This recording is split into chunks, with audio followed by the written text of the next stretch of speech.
Now it has. Good evening, everyone, and welcome to the presenter series for the IMDHA Hypno Expo. We're all getting ready for the big, exciting expo, which is the 1st, 2nd, and 3rd of May this year. A little bit early for us, but it's going to be a really special event. And at this series, the presenter series, we interview and get presentations from the speakers who are going to be doing pre and post conference programs at the convention. And tonight we are going to have Shelley Stockwell, who will be talking to us about spiritual hypnosis in a minute. And then after Shelley, we will be joined by Gila Zak. And let's see, the title of her program is Handwriting Analysis for Coaches and Therapists: Secret Insights to Secure Success with your clients. So this looks like an exciting one, a special one. So get ready. You might want to grab a notepad if you want to jot some things down. And with that said, I would like to begin. I believe that she has arrived. Shelley, tell me that you're online. You're muted, Shelley. I'm Great. here. There I you am go. here. Lovely. So, ladies and gentlemen, I am about to introduce to you the wonderful Shelley Stockwell Nicholas. The official biography, I've got to tell you, says that Shelley Stockwell Nicholas is a hypnotherapist, trainer, columnist, and author of 27 hypnosis books, president of the International Hypnosis Federation, and a Hypnosis Hall of Fame inductee. And her extensive media appearances span major global outlets. She is known for her engaging teaching and lifelong contributions to the profession. And I'll tell you what, to summarize Shelley Stockwell in 35 words or something like that is entirely inappropriate. And I would spend the whole rest of the time that we have trying to tell you how wonderful she is. So we're just excited to have you with us, Shelley. And with that, I'm just going to turn the floor over to you. We might ask you a couple of questions as we're getting started, but welcome, welcome. We're so glad you're here. Thank you. I'm so happy to be here. It's such a Yeah. treat. That's wonderful. So, first of all, I have a question for all of you. How many of you have had what I would call a visit of spirit of some sort? Raise your hand if you've had some kind of a sense that maybe a deceased loved one has contacted you, Mhm. or you feel like you got a message from them, or you've had this wonderful moment where you're luminous, when you've felt like the hand of God touched you in some way, or God has somehow in some way you have been touched by this magical cosmic force, let's say, that we know little about, but we know everything about, because I think, in fact, we're all part of essence. One of the things that happens, and I'm sure all of you who are doing hypnosis realize, is that sometimes in a session you have a surprise.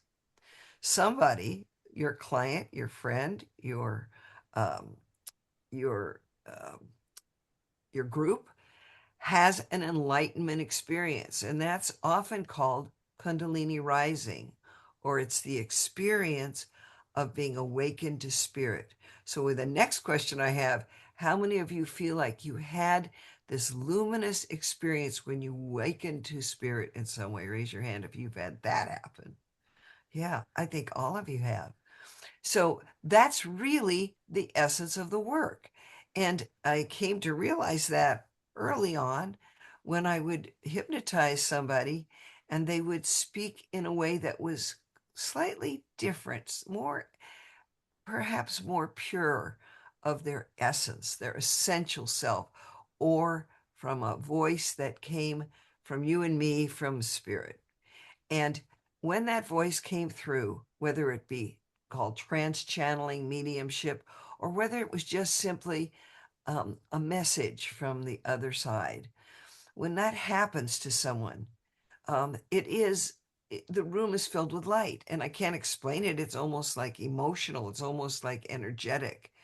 And I remember people who don't even believe in one thing or another. I remember one of my friends who's a devout atheist met Jesus.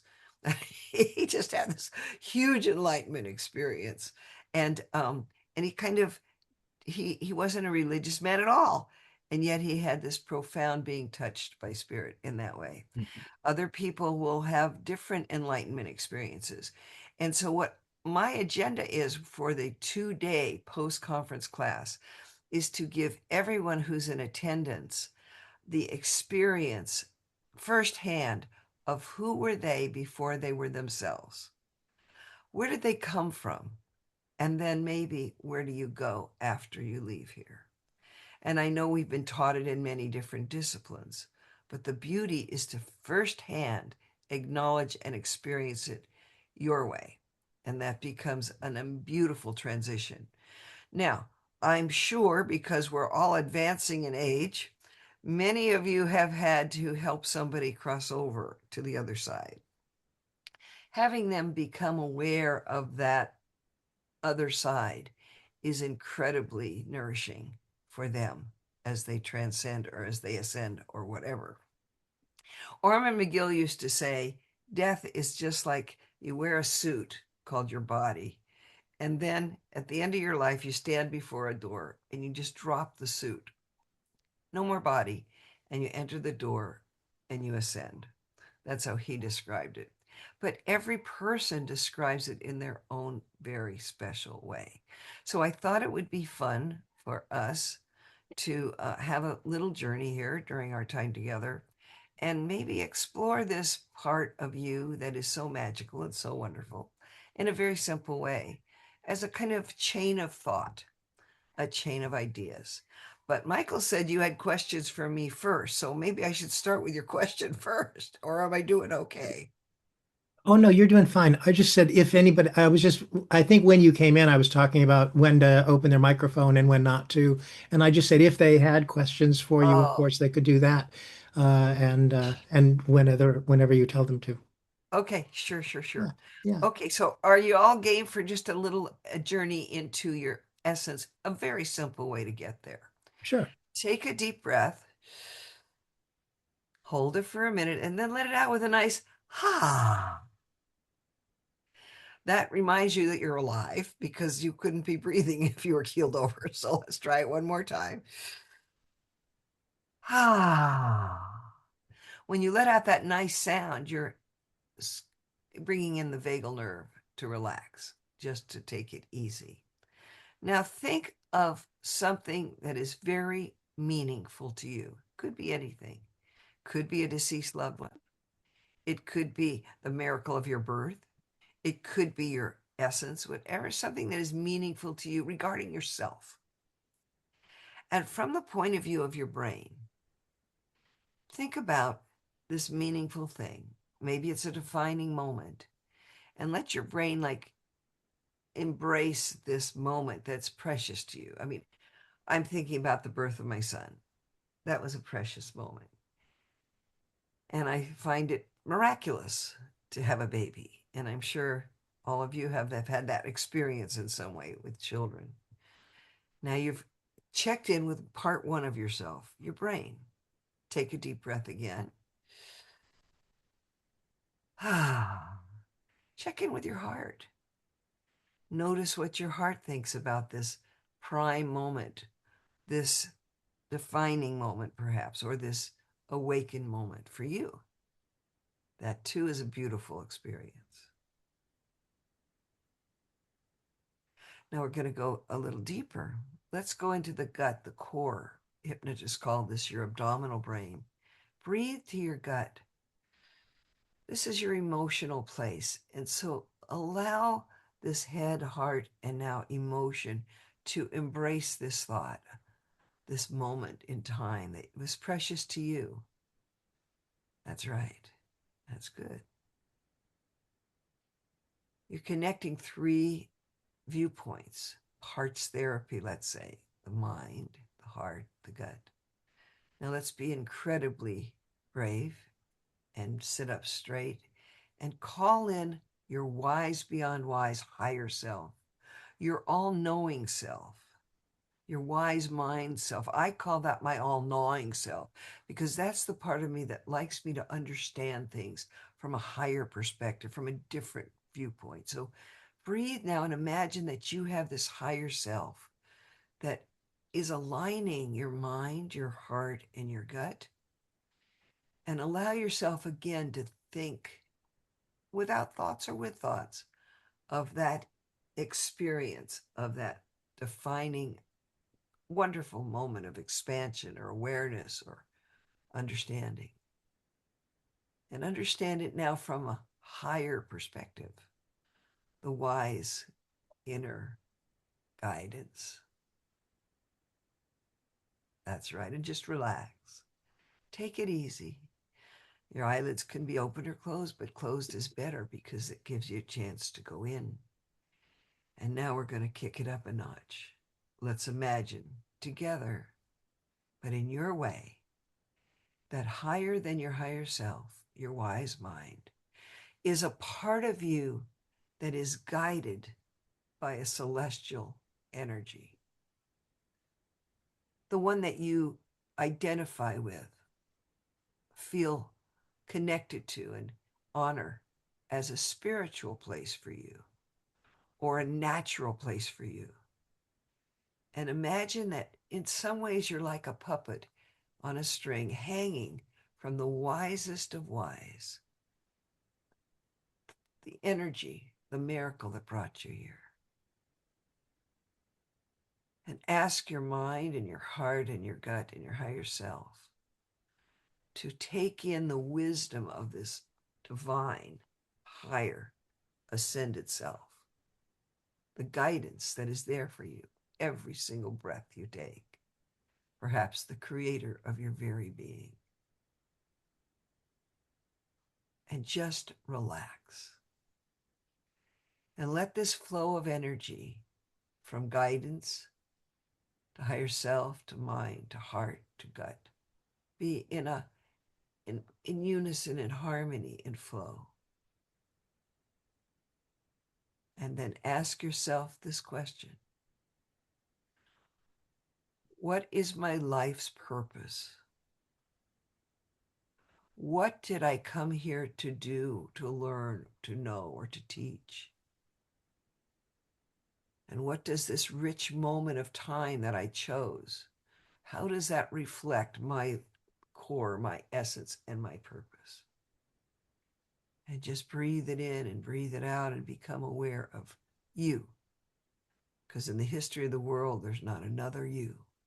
You're one of a kind. Ah, and smile a little if you feel like it. And then rest in it the way you do so well. Some see, some hear, some smell, some taste, some feel, some intuit this magical flow of light, of wisdom, of knowing. Why am I here? What is my purpose? What do I need to know? Ah, that's right. That's good. It's in every one of us to be wise. Find your heart, open up both your eyes.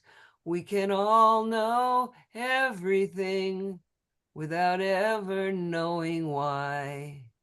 It's in every one of us by and by. Take a deep breath. And gently come back. And please unmute yourself and share anything you'd like to share. I'd love to hear from you. Anyone have anything they wish to share? Go right ahead. I'd love to hear, Ray. My total focus was on forgiveness. How beautiful.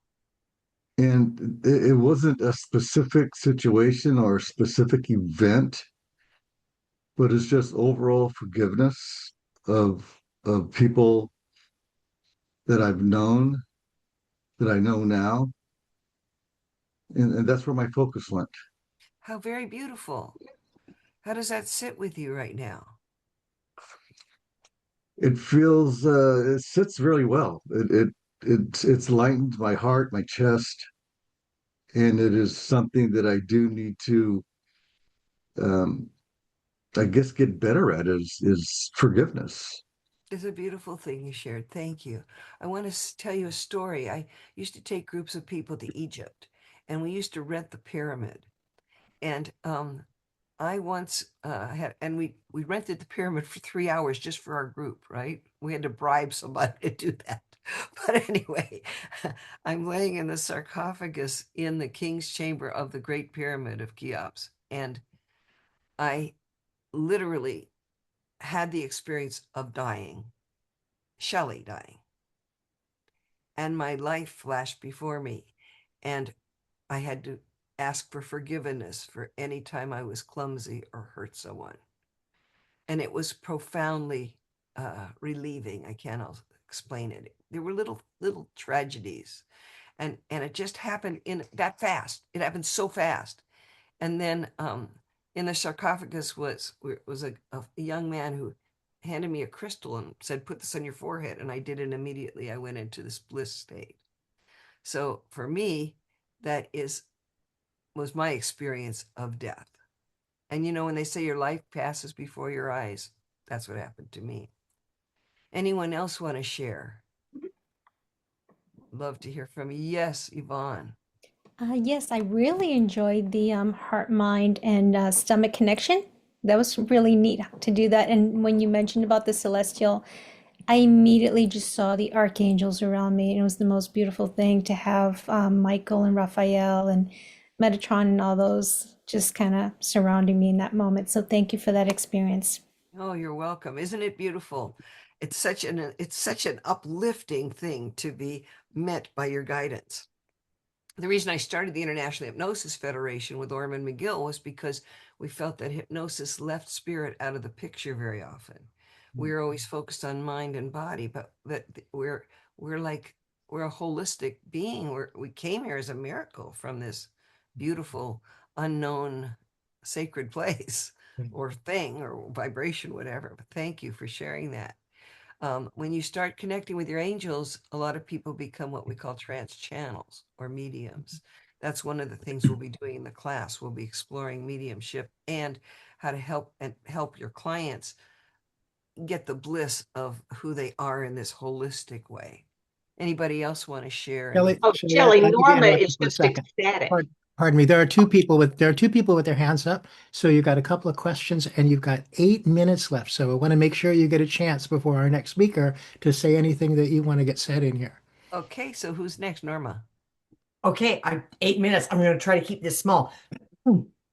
I love that you're talking about bliss because my practice is called bliss hypnosis. But what happened for me here? Oh my God! You asked me to connect to something. I went to the birth of my first child, my daughter, and it just kind of all tumbled. That my whole thing is I know that my purpose is to overcome my what's known in Kabbalah as tikkun, my soul correction, and it's to be an example to my children, specifically to my daughter, how to do that. And I'm being taught that the the highest form of love is to experience your loved one's spiritual path without interference. Well said. Bravo. Bravo. But through being example, hopefully influencing. Nice. The Native Americans call that walking the good red road. You're Yes, walking the good red road. That's beautiful. Thank you for sharing that. thank Tori, you. Beautiful. Tori, you had your hand up also. Hello, I'm sorry, I'm in my car, so I'm hard to see. That's my little hand there. I see it Um, now. but I was listening, and this brought into something that's actually I was thinking about earlier today, and it just kind of solidified my thought of the true self, the true you, based on your mental perspective, your material perspective, and your spiritual perspective, and how all three of those tie in to bring us to the knowledge of our true selves, that we're not a person with a spirit, but we are a spirit as a person. Well said. My spirit guide always says we have within us a blue dot, which is the essential vibratory force field of our very own miracle of existence. And when we die, that leaves and goes to the heavens. I don't know if that's true, but that's what my guidance tells me. But everyone groks it in their own way, and everyone's correct. And what happens is when each of you here, the more you do these kinds of exercises, the more you feel whole and holy and complete. And all the icky stuff just seems to fall away. And you feel like you're on track with your purpose, your path, and your reason for being, really. And I know all of you help people, and that's beautiful. And now you're helping yourself to be centered, strong, stretched, and centered in the work when you're helping the other people. It's a beautiful experience. And spiritual hypnosis to me is the work. And I don't push it, I don't demand it. It just happens when you give people permission to explore who they really are. You know, in Alice in Wonderland, the caterpillar says, "Who are you?" And Alice says, I don't know. I've been so many people since I woke up this morning. Well, we are so many people, but we're so much more than people. We're this essential essence. Nobody else can be that but you. And when you tap into that, then you're tapping into what I call spiritual hypnosis. There's many ways to get there. Hypnosis, holotropic breathing. We'll explore all of those. And it will be a certification class. It'll be a 2-day class where you actually get a specialty certification as you journey the spirit world. So I hope to see you in the 2-day post-conference class. I'm so grateful for Linda and Robert and for Michael and Karen for all the work you do, bringing this community together. This community of like-minded friends means more to me than my life. It's the most important thing there is, because we are changing the world one person at a time, because we're making people witness the righteousness of being on this earth walk. So it's a great honor to be with you all. Thank you. Lovely. So, ladies and gentlemen, 2 days, Monday and Tuesday, post-conference with Shelley Stockwell Nicholas, this wonderful, wonderful woman. So I expect you to have a marvelous time. So please be there. Of course, now, and in a minute, we're going to be talking with Gila Zak, who is going to be running a seminar at the same time in the same place. So, oh my gosh. Decisions, decisions, decisions. And you will have an opportunity to make those decisions right after we're done here tonight. And then you can call up IACT IMDHA and register for the seminar of your choice.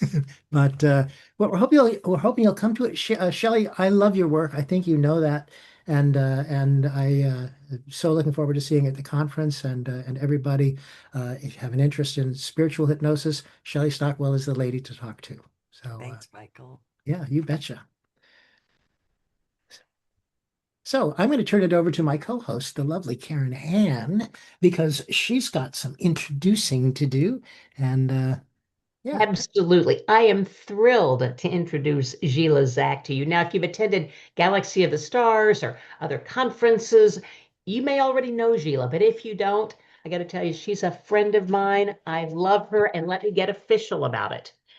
Gila Zak maintains a full-time hypnotherapy practice in Los Osos, California. I know it by the Madonna Inn. It's up there by St. Louis Obispo. That's right. And is known as a hypnotist, creator of the gallery process and the two minds technique. She's been on the virtual chapter with us talking about her two minds technique. And she is an HMI honors graduate, Director's Award recipient, and regular presenter at professional and medical organizations.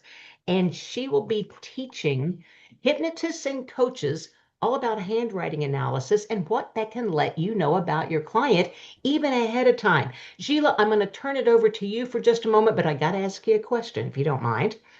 I had my handwriting analyzed once in, one of those quickie, like, I don't know, state fair kind of things.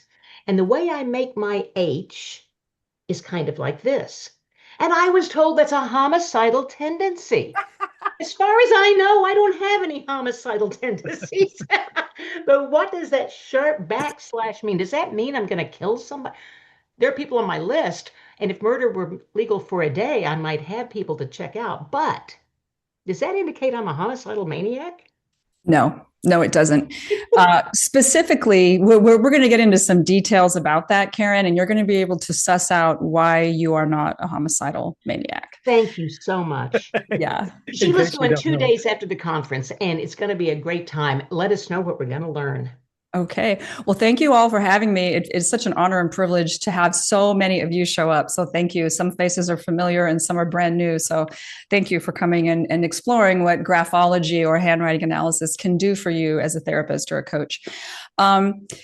First and foremost, what I'd like you to do is if you have a pen or a pencil and a piece of paper handy, if you can put your feet flat on the floor, that's ideal. If you're not, that's okay. But the idea is you want to be sitting in a seat with your feet on the floor and your arms resting on a table or a desk. And I'd like you to write this phrase, if you would, please. My magical monkey makes me smile. And I'll just repeat that again. My magical monkey makes me smile. Just write it anywhere on the page. You don't even need to think about it. Ideally, we're using unlined white paper, but it doesn't really matter. Uh-oh. It doesn't matter. You can use whatever you have in front of you. It's still fine. I'll talk about why we use unlined paper later for our client samples. If you've already written that, my magical monkey makes me smile, the next phrase I invite you to write is, lovely ladies lounge lazily. Lovely ladies lounge lazily. And Karen, can you hear me fine? Is my proper mic coming through my studio mic? Thank you. Perfect. It says I am, but I've had it happen, say where it says I was before, and then I wasn't.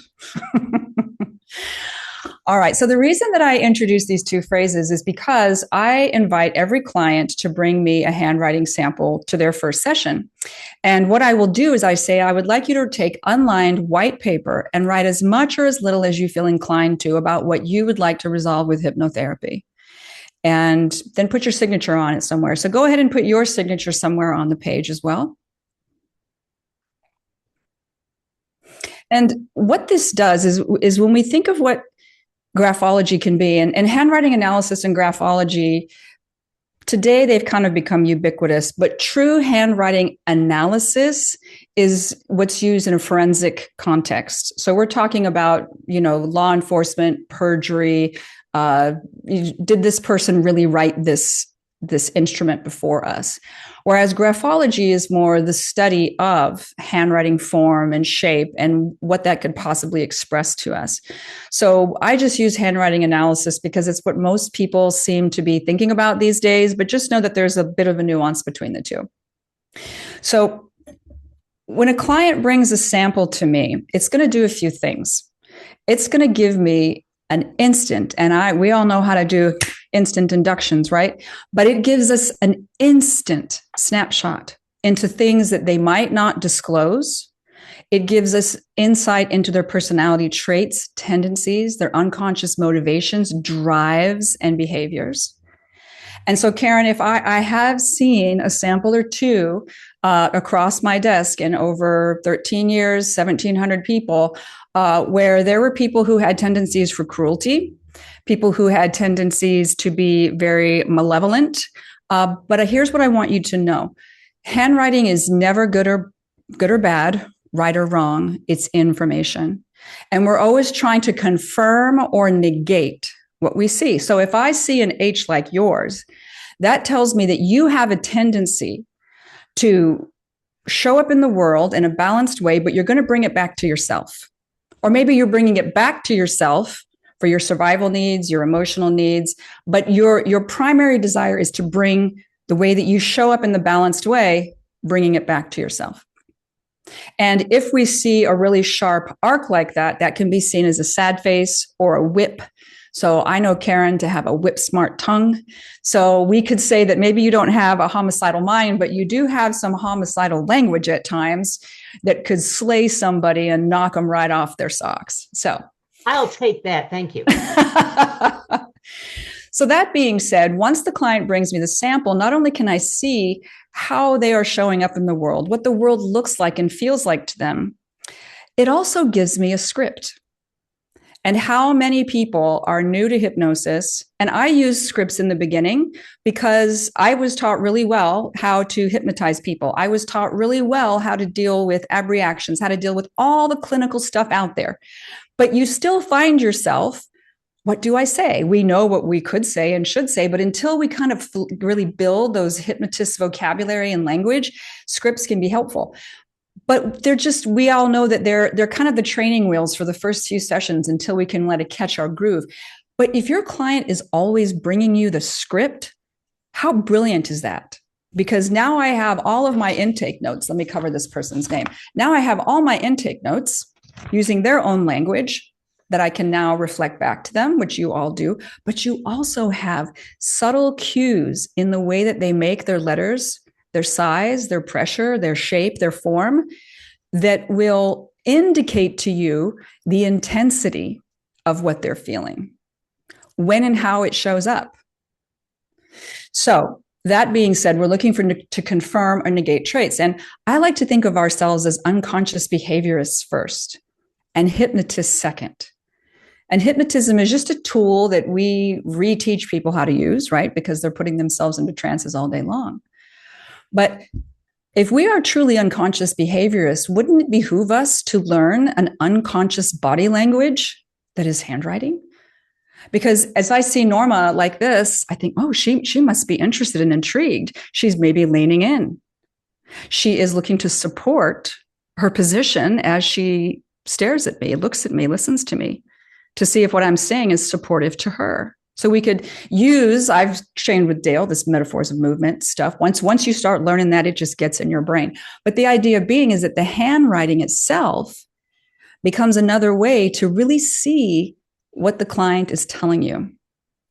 Now, if all of you could think back to your handwriting in grade school, right? We're all taught to keep our handwriting within these margins, to have this much of a header and to leave this much of a footer.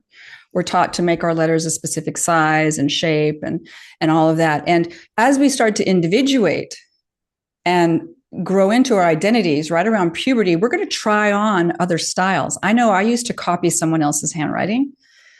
And as our identity forms and grows, so too does our handwriting. So if you were to go back and look at some of your journals when you were 16, 17, 19, and 20, even 30, you're going to see some similarities in your handwriting, but you're also going to see changes. Because handwriting is an expression of our mood of the moment and the way that we express it unconsciously through ideomotor reflex, putting pen or pencil to paper. So in this class, you're going to learn why color matters. You're going to learn why all of this stuff. And to be clear, I put AI to the test. I put a handwriting sample in there and I said, tell me about what I need to know. I'm a hypnotist. Tell me what I need to know about this person's behavior. And it was spot on. It gave me all the right answers. But guess what? I didn't learn it. I don't know it. And it would behoove you to learn it because you might not have time to put your client's sample into AI before they get to your session. And also, wouldn't you want to know something that you could use just on the fly as a party trick, as a parlor trick that will get you clients? Because when I was networking in the early days as a baby hypnotist, and I did a lot of networking events and public speaking events and things like that, so that people even knew I existed in Los Osos, I would throw out little bits about what I do as a handwriting analyst. I would throw out what I do as a hypnotist. I would throw out that I'm an unconscious behaviorist. And people want to know because everyone loves to navel gaze. That's what astrology is, palmistry, numerology, tarot, all the ologies, right? Graphology. It's all about navel gazing. I want to know more about me. And so when that happens, if you can do this on the fly, you're going to find yourself picking up clients. If you're networking next to somebody, if you're in the doctor's office and maybe you're chatting it up with the nurse and the person who's checking you in, you see how she writes, oh, I see how you make that letter. Did you know that this letter? Oh, yes. And I'm a behaviorist. And oh, what? And so if you see somebody sign their signature So look at your signatures. If your signature has any type of circling through, any type of line through, then these are the clients that are looking to cancel out themselves. They are needing to be unseen, or they don't feel seen, or they don't feel like they can be seen. And this is one of the signs of suicidal ideation that you'll see. In this course, we're going to be looking at how to spot that real quickly. And this is something that you will see in your practice. You'll see possible neurosis. You will see, I've seen psychosis before. And these aren't my things to diagnose. These are out of our scope to diagnose, right? But the handwriting can tell you the potentiality for this. And then you can look at the other confirming and negating traits to see, do I need to work as a co-therapist with this client, or do I need to refer out? A good example of this, and handwriting is never, it's not infallible because it's a person's mood of the moment, right? So I had a woman come to me recently. She is 80 years old, and she just really wanted to be free of this one particular of sexual repression. She's 80 and she says, I deserve to live my life free of sexual repression. Perfect. I'm a sexual freedom hypnosis practitioner. This is one of my specialties. Let's get to it. I'm looking at her handwriting sample and I say, do you have any history of blood pressure issues? Yeah, I have some blood pressure issues. Do you have any history of, are you taking any medications that would influence your nerves? Well, yeah, I am taking some, and she's just telling me she's taking some mood stabilizers. I could see shakiness in the writing. I could see compartmentalization, but those are not signs of neurosis per se. What she didn't disclose to me until her husband called me 2 days later was that she was on antipsychotic medication. So I could see that the signs in the handwriting that there's something with this client that's going to need to be, we're going to need to address this very clinically and very specifically. But then when I started asking more questions about things, she was willing to disclose some, but not everything. So I can guarantee you that if I had a sample of her handwriting while she was having an episode, it would look like not what she gave me. So I want you to know this is not an exact science. In the interview that I did for the newsletter for the IAC, they said, what do you think about people calling handwriting a pseudoscience? I said, yeah, it is. It's not science. It's patterns of predictability. And I've coined a term called psychic statistics. So statistically speaking, if you make your letters J like this, you are likely to have this type of personality trait express itself in this context. Statistically speaking, if you're born under this configuration of planets and stars, you are likely to have this type of personality expression. Same with numerology and palmistry. And I like to say I know enough about enough things to be annoying as heck or dangerous. So like palmistry, what's that? I want to learn. And then I learned just enough to be that, annoying person. But the interesting thing for those of you who do hand spreading, HMI, they taught us hand spreading. And I do that with every client, every single one, the first session. I know it's simple. I know it's nuts and bolts, but you know what it tells me? It tells me their relationship to their family, and it tells me their will, because they might tell me, I always ask, is there birth order? I have all these weird questions, and clients say, you ask the most interesting questions. I say, yes, I do. And we haven't even gotten started yet.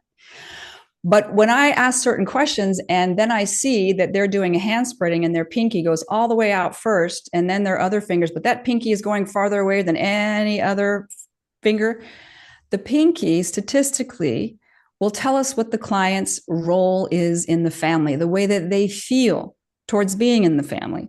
And 9 times out of 10, statistically speaking, those people had really crappy childhoods and they could not wait to get away from their family. Maybe they had bullying siblings or abusive parents.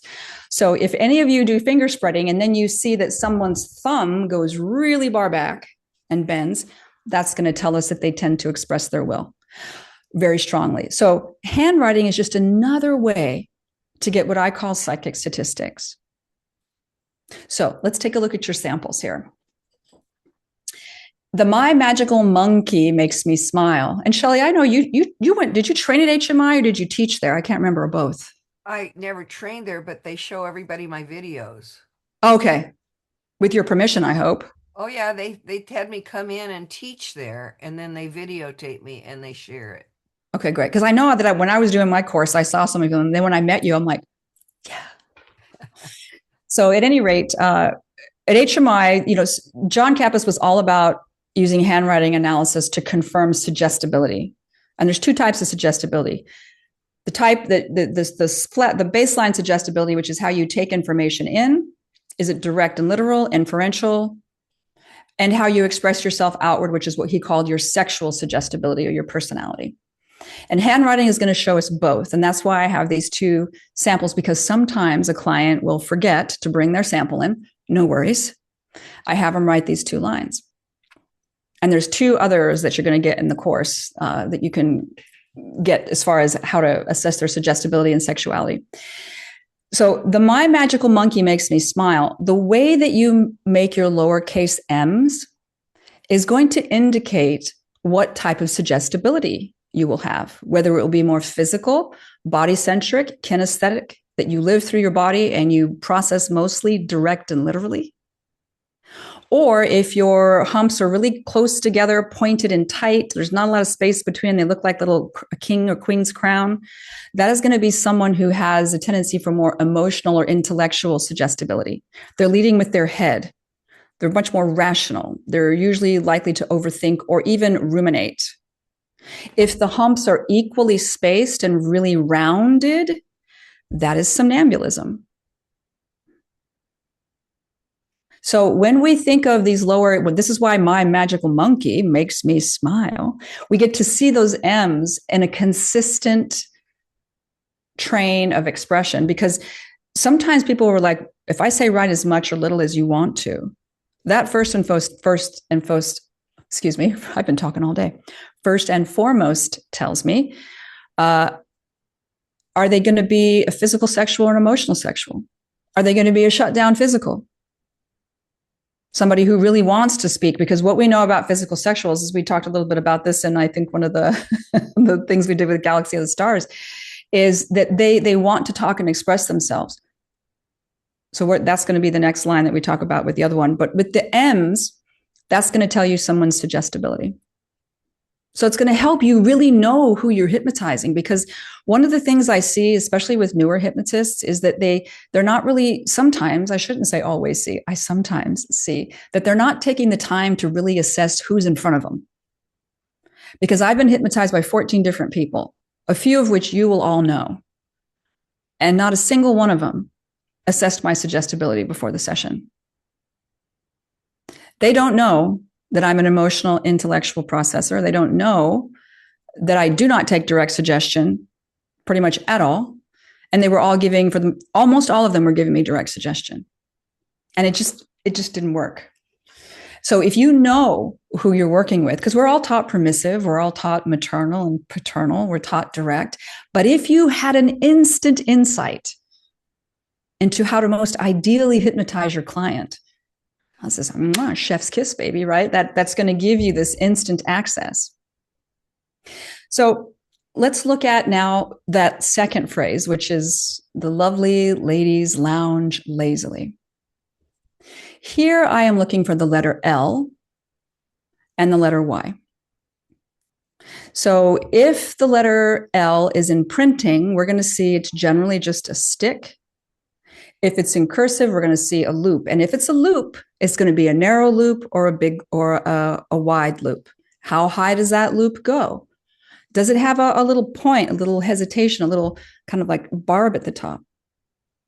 Because the lowercase L's will tell me how open someone is to compliments or criticisms.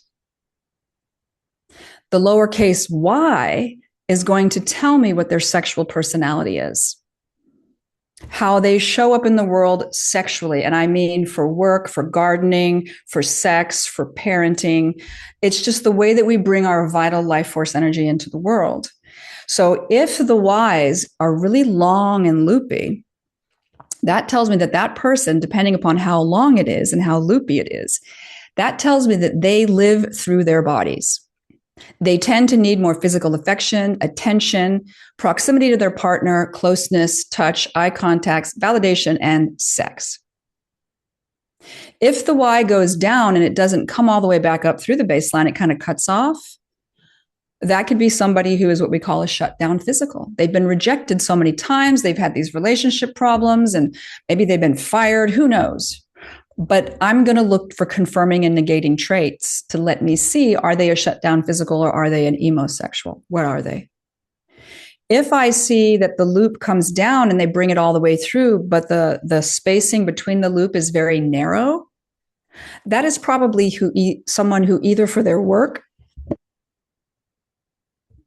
that is someone who either for their work or they've developed a skill or they're being forced to show up more physically than their true personality would be. So that's what mine look like. I am also an emotional sexual. And what I love about sexuality is it doesn't take your genitalia into account. It doesn't take your sexual orientation into account. It's just how you learn to relate to your body. And again, I'll refer back to the Galaxy of the Stars. I think those are still, people can still watch those programs. Yeah. But why it's so important with our clients is because you're going to be able to see, are they comfortable with you sitting close to them or do they want you sitting farther away? Some people touch their clients and some people don't. I, with permission, say, I don't need to, but with your permission, I will only touch your shoulders, hands, arms, and the crown of your forehead. It's an anchoring technique. I'm not going to ask a high intellectual emo person who shows me through all these confirming traits that they need space. Because a violation of their personal space is, you become a persona non grata, and we want to create rapport and we want to maintain rapport. So this is where handwriting can help you be seen as an expert in your field, unconscious behaviorist. You can build rapport with your clients. It gives you an unconscious template, a blueprint into how to ideally hypnotize them. You know what their suggestibility is, the way they relate to the world around them, and you get a script on top of it. So that being said, if somebody's Ys are they're like a little V with a little hash, like a V with a long line, short line, depending upon if it goes straight down or to the left, that's also going to indicate. So my husband happens to be a physical sexual. He's opposite than me. He doesn't make his Ys loopy, but what he does do is he makes them very angular, and that ending stroke goes all the way back to the left, which is what, Karen? The self. The left side of the page is to the self. The right side of the page is to others in the future. So his sexual needs, has his angular handwriting, so he's determined, and he's going to bring it back to himself. So we can see now if someone's experiencing if they come to me for relationship issues, or they want to break the pattern of who they've been attracted to or who they've been dating, I can see in their handwriting who they've likely been dating, because it's probably the opposite person. And they're always telling me, how do you know this? Because it's like a crystal ball. So that being said, it's 5:53. I want to make sure, do we have time for questions or feedback or anything like that? But yes.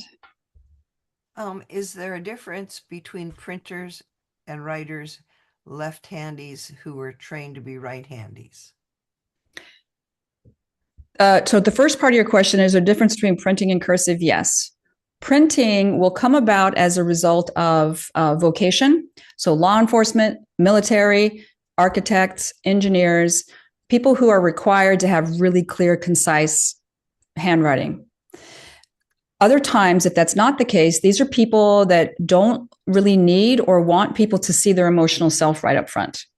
And so what they'll often do is they'll print as a way to keep control and structure as far as their environment.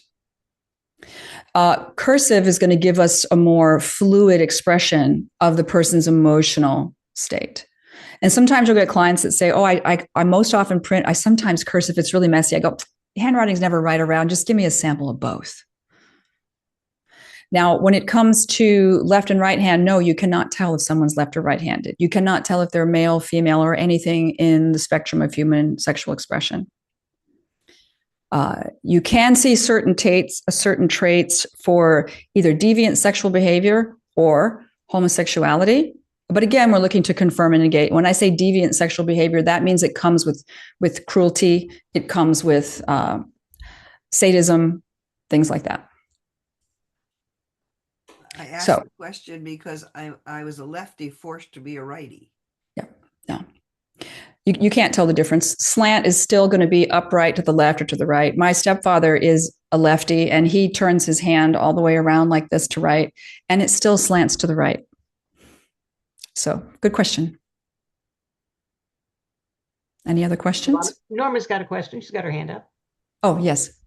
Hi, this has been great. So, my mother was also a lefty that was forced to be a righty, and she had some of the best handwriting ever because she just wanted to be a really good student. So, I'm in Canada, and particularly BC. Maybe it's particular to the region, but young people aren't taught cursive anymore. So my 30-something kids, their signature is essentially printed. So yeah, that's something I wonder about. I want to ask that, but I also wanted to make an interesting statement that I did a little bit of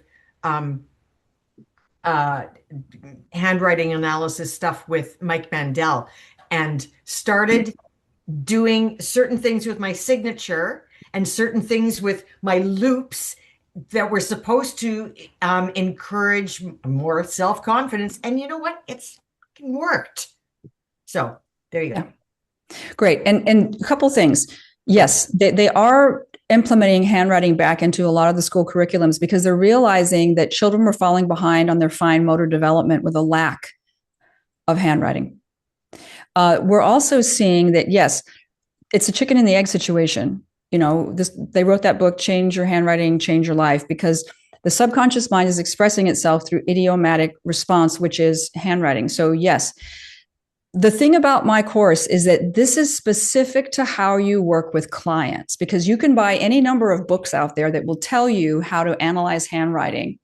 But this course and the manual that I have written, that's over 100 pages, is going to tell you how to use it in a therapeutic context. This sounds similar to, I was trained at Coastal Community, God, can't even think of it right now. But anyways, Coastal Academy. But we did a similar kind of analysis of clients before bringing them in, asking having a very detailed questionnaire and deciding whether they were emotional or sexual. So this is, if I'm not mistaken, that is John Kappas' suggestibility assessment, because I met someone, I'm not saying it is, but I met someone who was trained in Canada, and we were talking about it, and I brought up the questionnaire. She goes, yeah, that's the same one we use. I said, look at the bottom. There's a copyright. It's John Kappas. And I talked to George Kappas about it at HMI. He's like, I don't care. If they want to use it, great. You know, Dr. Kappas would be fine with it. He wasn't that big a deal, but it is Kappasinian by nature. And he took many, many, many years and lots of psychology to develop those particular assessments. And I'll say in the last few minutes, when you use those, you're going to be able to see if your clients are showing up congruent to the way that they think they are. Yeah. Because they might answer one way on that suggestibility assessment, but their handwriting will be completely different. You know, there's something going on. Okay, I don't mean to interrupt, but we have 2 questions in the wings and we have 2 minutes left. Okay. How do you want to do that? Let's do it. Okay, Tori. Unmute quickly. I just was wondering why you have us do the signature. The signature was to see where you sign on the page, to the left, to the right, or to the center. Is it much bigger or smaller in comparison to your handwriting itself, or is it congruent? And did you do any crossing out or any underlining? Your handwriting is going to change, not too much every day, but we have different personalities that express themselves. So sometimes it's going to slant forward, sometimes it's going to be upright, sometimes small, sometimes big. So I think that answered Karen's question. She said, what if your handwriting changes every day? Maybe that's a Karen thing, Karen, because mine does too. So maybe it's just us being Karens. Sonia, real quick. Hi, Gila. My question is, if the handwriting is messy and inclined, so I know. Is this yours or someone else's? Okay. Messy is generally an indication of a fast thinker. Somebody who doesn't need to give attention to the tiny details because you're already seeing 6 steps ahead. Incline is unconscious optimism. If it's excessively inclined, that's a defense against the opposite, and you're forcing yourself to be positive when you really are feeling negative. So we want to look for an incline that's kind of just not crazy upward, but just moderately. Yeah. Oh my gosh, this stuff is absolutely fascinating, is it not? I mean, whether I would to use it working with clients or not, I just want to know this stuff. I just think it's incredible. Yeah. What a wonderful thing. Remember that Gila will be doing 2 full days. Is it a certification program, Gila? Not yet, and I'll talk about why certifications I think are helpful and unhelpful, but you don't need no, there won't be a certification.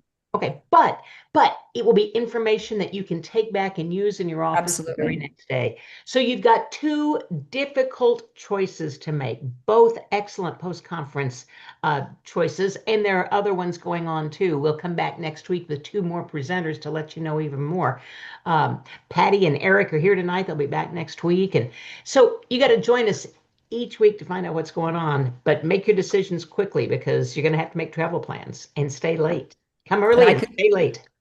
I can say that, Shelley, if I weren't teaching, I would be in your course. Oh, how kind of you. That's so sweet. Thank you. Well, it is Michael. going to be a 2 days worth of big energy here in Orlando, Florida. So we're all looking forward to it. In the chat room, by the way, I put Shelley Stockwell Nicholas's email address and Gila's as well, so that if you have anything further that you need to check out with them before registering for the program, shoot them an email, and I'm sure that they will be able to help you. Let me just say this for the recording, if you don't mind, Michael. Yeah, if you please. don't see the chat room because you're listening to this on replay, Right. Shelley's website is shelleynicholas at cox.net, cox.net, and Gila's is quantumgm, as in Mary, Z, as in Zach, at gmail.com. Yeah. There you go. And I also put the phone number for IACT IMDHA. I put it in there wrong. Unfortunately, Linda Otto was on hand to correct me, and I'm so glad. But you can find it there in the chat room if you'll give it a look. And the reason I posted it is Sheila mentioned the Galaxy of the Stars that she had presented at, and the recording continues to be available. It's available on a flash drive. I think it may also be available by download. And for details about that, I think the easiest way for you would be to call the office and ask Ashley, how can I get my hands on that lovely program? Because it's great and selling out fast. By the way, it was last September, so there aren't a lot of them left already. So hope you can get one. Remember to join us tomorrow night on the virtual chapter. Michael Watson is going to be presenting NLP, Essentials for Hypnotists. It's free. You got to join us. You got to do this with us. I have heard of that guy, and I've got to tell you what he's going to talk about tomorrow is some things that you don't know about NLP that I think really could make a difference in how you use it. So I'm looking forward to that. It's going to be great. All right, everyone. Have a lovely evening. It's great to see you all, and we are looking forward to seeing you in the Sunshine State. Those of you who are still a little bit chilly, you got to know it's getting better and better here every day in Florida. So we'll see you. We'll see you in May. Thank you, everyone. Hi, Mike. Good night, everybody. Thank you. Good night, everyone. Good night. Mike, what time we are going to have an NLP meeting? I'm sorry, what? What the time meeting we are tomorrow going night. to have NLP? Tomorrow evening is a half an hour earlier than tonight. So it's well, here in Florida, it's from 8:30 until 10. Yeah. The virtual chapter, and that's on the second Tuesday night, Sonia, of every single month. We have a special program. So if you haven't been to the chapter yet, come and join us. It's at the same link that you used to get here tonight. Okay. Thank So you. tomorrow, Thank you so much. 8:30 EST. See you then. Okay. Night. Thank you. Eastern Daylight Time. Bye, everybody.